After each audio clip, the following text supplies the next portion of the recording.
All right, let's bring him on. We're bringing on our guy, Mike Silver, who's here with Renegade Fantasy Football. You want to tell us about that, Mike? Sure. Renegade Fantasy Football is going to change the game.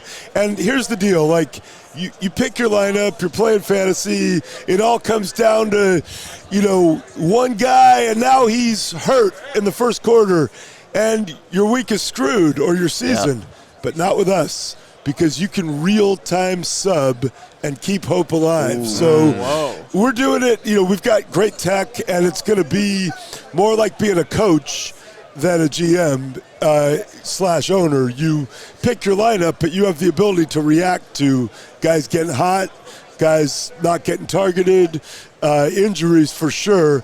We will even create a way that you can Hail Mary it like it's a playoff game and you're out of options.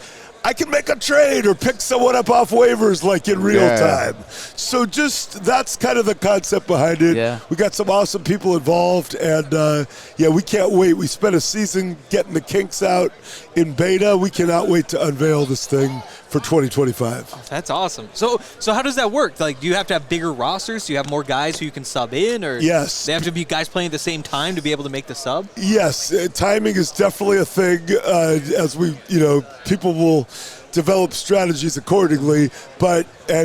Some people will be more, really depends on your commissioner. You could set it up so everyone's watching all the games all the time, probably like young people who have that time. And then people with families and stuff, it could be more like, hey, just alert me if there's an injury or like a guy who's got 3 touchdowns in the first quarter or something. But yeah, you do have bigger rosters, and that's cool because you're using more players, and a lot of times we see people coming out of nowhere and have a big fantasy week, and it's like, damn, they were only played in 3% of the leagues. Well, in this league, he'll be on someone's roster, so if you are paying attention, you can at least get that going. Yeah, so it just gives you more optionality. There hasn't been a massive innovation in fantasy ever, so to us, this is like the next step and should be really cool. And it'll overlay with existing fantasy leagues. You can just take your league, take it right to us, and be able to do both. That's awesome. I absolutely love that. And, Mike, you are one of the best in the business. We're from Denver, and anytime I see you at a Broncos game in the press box, I think, oh, man, we're going to get a juicy story coming out of here. So from a Broncos perspective, what's one of the best stories that you've had about the Broncos or broke the news of, or maybe something you haven't told yet? Well, the last time I was in Denver, I just recently went to the Athletic last October, and I wanted to come to that game against the Chiefs because so much was on the line for Bo Nix, Sean Payton, that team. Yeah. And it wasn't a suspenseful game, obviously. Yep. I think Chiefs fans are thinking like, yeah, that Carson Wentz plays the Eagles storyline sounds good, but don't want any part of that. But it was just really cool to see, they had 2 near misses to be able to get in the playoffs. In that game, they were all business, got it done, ended up in Sean Payton's Mercedes as it was ready to pull out of the stadium, kind of outside the locker room, and he broke it down for me. And I actually thought when they scored that first touchdown in Buffalo, I was like, I had thought they were going to give the Bills a scare at the very least, but it degenerated from there. They have so much to be excited about. And, by the way, this whole, like, oh, my God, the cap, you can't get out. Like, Russell Wilson messed up the cap, and they got out of it. If you're smart and creative, you can fight through this stuff. You talk about the Broncos going to Buffalo in that first drive, and I think everybody thought, can the Broncos do it? Unfortunately, we didn't. But how far away do you feel like the Broncos are from really competing with a team like the Buffalo Bills? I don't know that it's that far. Now, granted, this is the AFC, which is quarterback murderers row. It's ridiculous, right? Mahomes, Lamar, Josh, Burrow. And then, in that division, you got Herbert there sitting there among others. So, but knowing you have a guy you can build around as a quarterback, that gives people peace of mind. Sean Payton is really feeling it now as a play caller as he starts to trust Bo Nix more.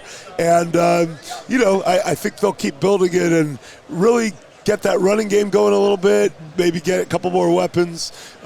Sean Payton in the heyday had Jimmy Graham. I'd love to see a tight end situation where it's really popping. So I think it's exciting. And then the other part of that is Vance Joseph, who gave up 70 points in that game, and people were freaking out, understandably. What an incredible turnaround. And some of those dudes I did not know, I did not know Nick Benito is that dude. He's really good. Zach Allen, what? Yep. That guy, he's a really, really good player, among others. And obviously, Pat Surtain II loved his dad's game, had a great talk with his dad after the Chiefs game, or maybe before the Chiefs game. And I think he kind of admitted to me that he thinks his son's actually better than he was. He probably wouldn't admit it to Pat, but that's what he said. He might have to admit it to him after Pat wins Defensive Player of the Year this week. Do you think he's going to take home that award? Yeah, it's one of those weird years where, and I was a voter, so I don't want this to be a sack award or even an interception award. I tried to think much more broad-based, and I wanted to reward that Bronco defense, which had, so many key contributors. Zach Bond, what a revelation for the Eagles. Comprehensively great stats. You had the edge rushers who, including Hendrickson, who put up big numbers. When I ultimately, and also Kirby Joseph with the Lions, ultimately when I came around, I did vote for Pat first. Let's go. So, if my sensibility is any reflection, then he's got a real shot. I'm curious what you think of Zach Bond, because he's going to be a free agent. The Broncos, they have Alex Singleton coming back, but he's the only linebacker under contract coming off a torn ACL. Broncos are doing something at linebacker. Should they go after him? If I were the Eagles, I would franchise him because, and then, and still do a deal. Yeah. But, I wouldn't let Zach Bond out of my building.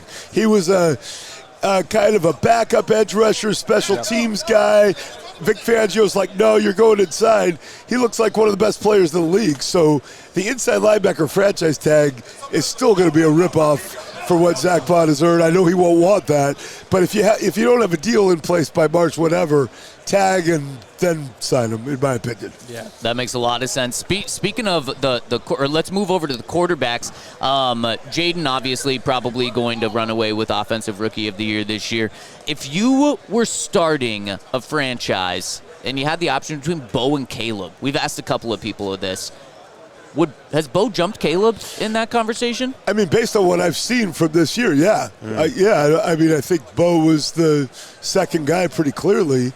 And this stuff plays out. I mean, we saw Bryce Young bounce back a little this year. CJ bounced back down, but I still think pretty obvious that CJ was the guy. But, this stuff does play out over time. I mean, Jay Daniels, come on.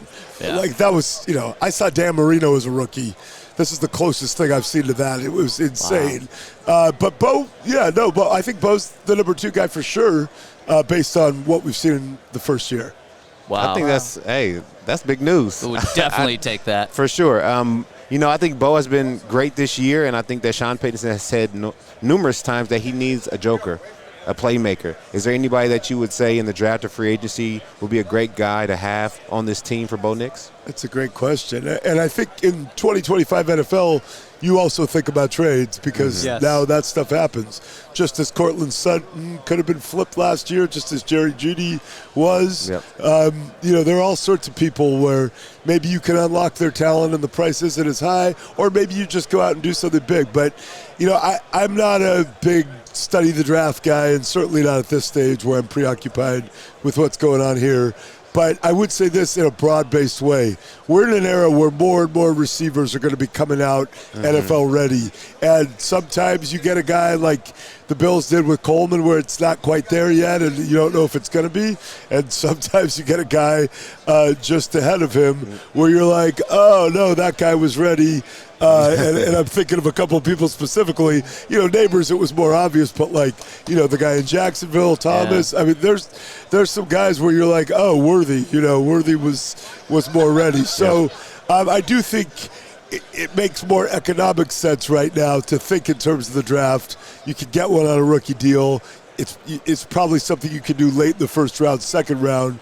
And I'm sure the Broncos may try to get more than one weapon, but that's a good way to do it.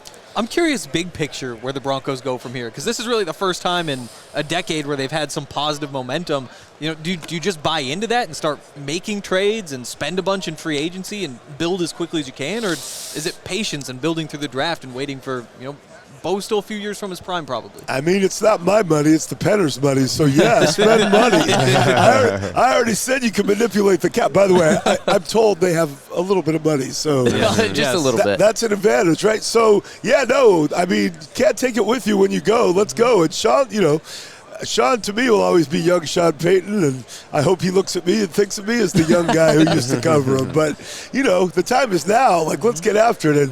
And when you have the quarterback and you think he's getting better, get more aggressive, especially while he's on the rookie deal. Because, the 49ers are about to find out with Purdy, okay, now you pay him and you're going to have to make some tougher choices. Still doable, but it's not what it was. Broncos have 2 more years of that window, at least. Enjoy that. I do have one quick question about Purdy. There was rumored that Kirk Cousins was potentially an option for the 49ers. Do you think they would go after somebody like Kirk Cousins, or you think they end up paying Purdy? I think they're going to pay Purdy. Kyle does have a long-time Kirk Cousins fixation dating back to when he wanted the team in Washington to draft him, and they did, even though they taken RG3 after that big trade. So, I mean, that's always kind of hovering. Aaron Rodgers is a thing, I would say. I was in Denver for that 2021 draft for NFL Network when all, craziness was breaking loose. And a lot of people thought Aaron was going to end up in Denver that night.